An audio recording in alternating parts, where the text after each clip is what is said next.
Friends, CB Mary stream চ্যানেলে আমি তোমাদেরকে ওয়েলকাম জানাচ্ছি। তোমরা যারা ম্যাকআউট ইউনিভার্সিটি থেকে বিটেক পড়ছো, মানে যারা বিটেক এবারে ফোর্থ সেমিস্টারে উঠলে, তোমাদের বিটেক ফোর্থ সেমিস্টারে কিন্তু ভাইটাল কম্পালসারি সাবজেক্টের মধ্যে তিনটে সাবজেক্ট কিন্তু খুবই vital: design and analysis of algorithm, automata theory আর ডিসক্রিট ম্যাথামেটিক্স। আর একটা অ্যাডভান্স কম্পিউটার আর্কিটেকচার বলে আছে। কম্পিউটার আর্কিটেকচার ওটাকে অ্যাডভান্সই আমি মনে করি। তো এখন ব্যাপারটা হচ্ছে, দেখো, ডিসক্রিট ম্যাথামেটিক্স একটা ম্যাথসের সাবজেক্ট আর অটোমাটাও কিন্তু একটা ম্যাথসের সাবজেক্ট। ওটা কম্পিউটার সায়েন্সেরই ম্যাথস। তো সেই জন্য এই সাবজেক্টগুলো কিন্তু খুব জরুরি, এবং এটা বানিয়ে তুমি পরীক্ষায় লিখতে পারবে না, আগে থেকে শিখতে হবে। সেই জন্যই বলছি, আগে থেকে কিন্তু ফোর্থ সেমিস্টার আর তোমাদের কিন্তু খুব ভাইটাল। কেননা এখানে কিন্তু বানিয়ে লেখার কিছু নেই, যেটা আমি আবার রিপিট করছি, তোমাকে যেটা লিখতে হবে সেটা আগে থেকে তোমায় শিখে লিখতে হবে।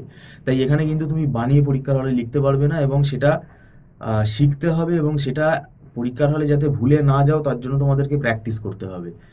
অ্যানালিসিস অফ অ্যালগোরিদমের মধ্যে কিন্তু প্রচুর ম্যাথামেটিক্যাল অ্যানালিসিস আছে। টাইম কমপ্লেক্সিটি অ্যানালিসিস থেকে শুরু করে অনেক রকমের অ্যানালিসিস আছে, এবং অ্যালগোরিদমের অনেক রকম ক্যাটেগরি আছে। কোন ক্যাটেগরির অ্যালগোরিদম কোন প্রবলেমের ক্ষেত্রে আমরা অ্যাপ্লাই করব, তার কি ফেসিলিটি আছে, তার উপরে যে নিউমেরিক্যালগুলো সেগুলো কিন্তু আমাদের সলভ করতে দেয়। আর এদিকে আমাদের অটোমাটা থিওরির মধ্যে দেখো, এটা পুরোপুরি ম্যাথামেটিক্যাল একটা কনসেপ্ট। এটা একটা ছোট ভিডিওর মধ্যে আলোচনা করা খুবই ডিফিকাল্ট।